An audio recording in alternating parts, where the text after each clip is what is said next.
Hey there, everybody. Just a quick update. I'm going to show you the original video I aired, but thankfully, having such an amazing community, they point out that I made a grave mistake that a few other places did also. There's a patent going around that says the PlayStation 5 could be getting more powerful. So I was really excited about it. I read the articles that I could find about it, but when you search the patent office, let me just show you here. Because I've done this a few times and I have a really difficult time actually finding patents. So this is the patent database search where you can look up patents, right? And if you look up accelerated ray tracing, looking for Sony's patent so that I can read more details about it, I was unable to find anything. So if you look up ray tracing Sony. The sources are very light. It's The Gamer, it's Video Games Chronicle, and it's PlayStation Universe. And they all cite users on Twitter. So my mistake was getting overexcited about the story. And I'm just, thankfully, because I have such a great audience on YouTube, they pointed out that I made the mistake. So I'm going to issue the correction immediately. I've taken down the original video, but it will air after this, showing you what everybody has been talking about. Now, the reason that this picked up so much was because Alex, a very well-respected person in the industry who really knows his stuff about hardware, posted on the Reset Era forums to somebody else who posted about this story. He said, "This patent describes hardware not in the PS5. It will not improve PS5 performance as it is describing ray tracing unit like Intel or Nvidia have, which PS5 and AMD do not have in any released hardware. This is for a future PlayStation iteration probably." So he seems to be alluding to the fact that this could be a PlayStation 5 Pro or a PlayStation 6 console. However, I still think it's a really, really cool story. So I'm going to show you the original video and how it aired, and just chalk this one up to a mistake. I'm still really excited about the hardware and really excited about PlayStation Spartacus. But thank you to all the users who pointed out about the graphical aspect of this. I'm able to offer this update to you, and now you can watch the original video with that context. So thank you for watching. Thank you for your continued support. Here is that original video.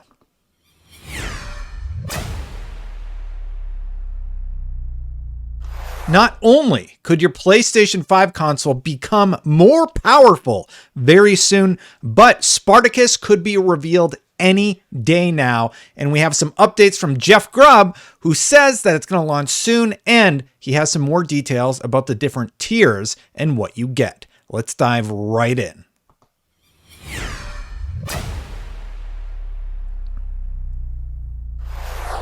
Thank you so much for watching, everybody. I'm Destin, and if you like this channel, thank you so much for watching. Hit that subscribe button, hit that bell to know when my videos go live, because that helps the channel grow. So let's get into this story. Jeff Grubb talked about the tiers, what you get in the tiers of this rumored PlayStation Spartacus service, and I have the pricing right here. So basically, there are 3 tiers to the new system, according to Jeff Grubb. There is Tier 3 Premium, which is $16.99 a month. There is Tier 2 Extra, which he believes will be priced at $12.99 or $13 every month. And there is Tier 1 Essential, which is about $9.99 every month. Now, I've actually adapted this graphic directly off of what we currently know as PlayStation Now. So let's take a look at the live website for PlayStation Now. We see that currently PlayStation Now is priced at 12 months, $59.99 a month or $5 a month. 3 months, $24.99 every 3 months, equivalent to $8.33 a month, and 1 month, $9.99 every month, which is fairly similar to the pricing structure that they seem to be adopting for Spartacus. I think this is excellent news for PlayStation, who is looking to bring a new service to their customers. And I'm actually really, really excited to learn more about what Spartacus could bring pricing wise. And you know what? Jeff Grubb has He says insider information about what those pricing structures and pricings could be. He says that, quote, it's probably getting pretty close to this thing actually launching. Something's probably going to happen by the end of this month. And I don't think that necessarily means publicly. I think in terms of the internal milestone of where the service needs to be. So what I think he's saying there is, I think he's saying that the service internally is going to be ready for at least testing, checking it out, and then the public is going to know shortly thereafter. I have to imagine that E3 window, so June or July, is when they're going to announce a service like this, or even sooner. So maybe I was incorrect in saying that it's coming any day now, because Jeff Grubb, I don't really understand what he means if we read that quote there by, I don't think that necessarily means publicly. I think in terms of the internal milestone of where the service needs to be. So maybe we're not going to see it, but internally at Sony, they are going to be talking about it and potentially revealing the service in some capacity. I would imagine that they would do it publicly. I don't know why they would hold on to it unless it's a big E3 announcement. Anyway, continuing, he says, right now they are called Essential, Extra, and Premium. The pricing, again, could be a placeholder, but the pricing is $10 a month for Essential, $13 a month for Extra, and $16 a month for Premium. And that is basically what I have put together here in the mock graphic for the pricing of the PlayStation Spartacus service. Now, this has been reported on by Bloomberg. This has now been talked about by Jeff Grubb, and many industry insiders have talked about it. This basically sounds like a done deal, and it sounds like a great deal for consumers and a great deal for PlayStation in terms of marketing, because I think a lot of people are going to eat this right up. So let's break down what each of these tiers are. For premium, $16 a month, and I put $16.99, so I made a mistake. It would actually be $15.99. That's a mistake on my part. Do you get full games? Not really, kinda. It's like EA Play. You get full game trials. I don't know if that's for every single game that comes out, but it seems like that. You also get classic games and streaming. None of the other tiers will have cloud streaming. You also get classic games. I don't know what classic games means, but I do know that it's a major part of this premium tier. So you have game trials, classic games, and streaming on this premium tier. Now, I don't know about you, but that sounds pretty great. So you're going to just have all your favorite games. You're going to have the option to download a lot of the great classics. And what else does he say there? You get full game trials. That's the one that I'm not sure how I feel about. Now, personally, and remember the correction there, it's $15.99, not $16.99 a month for tier 3.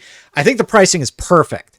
$15.99, $12.99, and $9.99. That makes sense. And if we compare it to the actual Game Pass pricing, Game Pass is $14.99 a month, $9.99 a month, and $9.99 a month on console. So it's comparable pricing structures, right? 15, 13, and 10 is right about where the money is. That whole 99-cent thing is a strategy they do to sort of upsell you. And you can see they do it with 12 months, $59.99 sounds better than $60, et cetera, et cetera. So that sounds pretty great. I don't know how I feel about demos though. Now, if the demo is if it's a 10-hour demo, no problem. But EA Play, I think it's like an hour or two. I do think that is a long enough time to make a determination if you want to purchase a game or not. And I do think that's a way that PlayStation could bring something to the table and allow people sort of a smorgasbord of options to choose from before selecting which one they want to go with. But that's not all Jeff Grubb said. So let's see here. He talked about how you get classic games and streaming. I love that. None of the other tiers will have cloud streaming. You also get classic games. That's awesome. I don't know what classic games means, but I do know that it's a major part of this premium tier. So you have game trials, classic games, and streaming on this premium tier. I would have to imagine classic games mean at this point, PS3 and earlier, right? So that would be my take on it. He continued on though, for the extra tier, that was the second tier, you get a downloadable game catalog. Anything on PlayStation Now that was downloadable seems like it would be in there. You don't get cloud streaming, but you do get 300 games you can download. Essential is PlayStation Plus with the monthly games, just like you know it today. So not much changes with PlayStation Plus, actually. And, you know, I've talked a lot about PlayStation Plus, and actually I really like their classic collection. So this is the actual live site here. And you can see they have the PlayStation Plus collection, basically. So like Days Gone is on there, God of War, Monster Hunter World, one of the Ratchet and Clanks, Crash Bandicoot, the Insane Trilogy.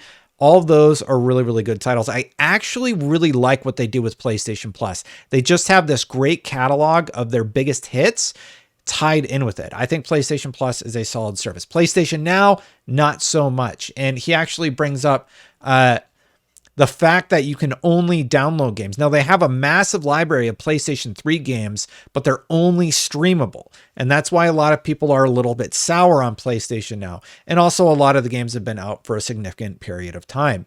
That's still, well, it's a criticism, but still, PlayStation Now has seen a lot of growth for PlayStation. A lot of people are interested in services like this. So I have to imagine that something like Spartacus is going to be very, very appealing to consumers.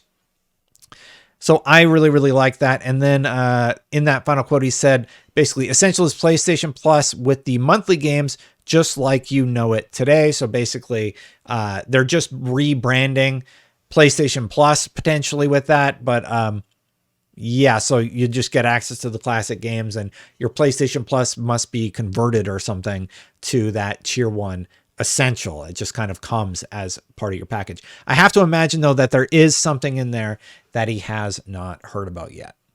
So that is the main part of the story that I wanted to talk about today. So this pricing was revealed. I'm really excited to see what they bring to the table and how they improve PlayStation Now, which I have not liked. I've actually criticized on the channel, mostly because of the fact that those streaming games just do not play very well. I don't like that being your only option. You have to be able to download games to reduce that latency, especially shooters, right? And Doom is one of the games on there. So that's my main criticism of it, really, is the streaming aspect. So if they fix that and allow the 300 plus games, which is a comparable library to what Xbox Game Pass has, that sounds great to me.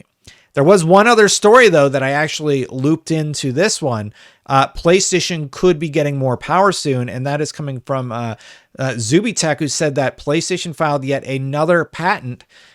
Basically, Sony Interactive Entertainment filed new patents that went live on the 24th of February, 2022. System and method for accelerated ray tracing, system and method for accelerated ray tracing with asynchronous operation and ray transformation, filed by Mark Cerny. And there are a few diagrams here about the technical aspects, about how that particular aspect of the console would work. Ray tracing has been a huge selling point for not only PlayStation, but just gamers lately. They want ray tracing in their games.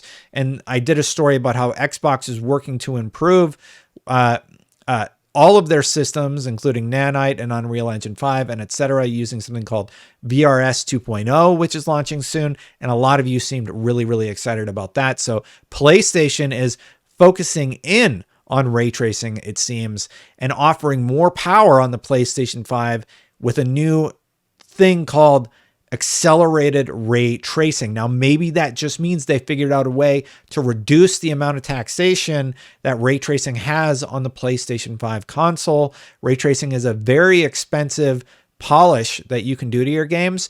PlayStation's Insomniac has managed to do it masterfully.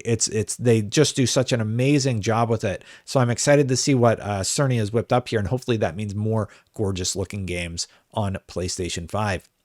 Thank you so much for watching. That's it for the news. I just wanted to share those two stories really quick. And while I have you, hit that subscribe button, hit that bell. If you liked this video, if you felt informed, if you want to give me a hard time about putting a 6 instead of a 5. See, Jeff Grubb said $16, so I put $16.99 instead of $15.99. But really, like with sales stuff, I should have known better. My bad on that. And then I like it. I want to see what PlayStation Spartacus has. Let me know what you think about that, and let me know what you think about the ray tracing. And while I have you, let's all give a big thanks to the members that have supported this channel forever. You know, I was going through updating the list the other day. You know, people sometimes subscribe and they go off and they come back. But man, Floyd, Connor, Geezer, Brandon, all these, Nathaniel, all these people who are at the top of the list have been subscribed for almost a full year. So just thank you so much. And I'll just go down. Charles, Kenneth, Derek, X-Wolf, Joel, Paul C, Ducato, Kai, Nick, Mags, Hugh, Phineas, Ty, Aries, Gamer by Choice, Enrique, Brian. I've seen a lot of these names for a very long time. So just thank you to those long-term members, and to the new members. Thank you so much for signing up for this and just saying, hey, you know what? I want to support you. I really do appreciate it. So just a real quick shout out to the members, but otherwise I'm going to get out of here for this story, and I'll see you for the next one. Bye for now, everybody.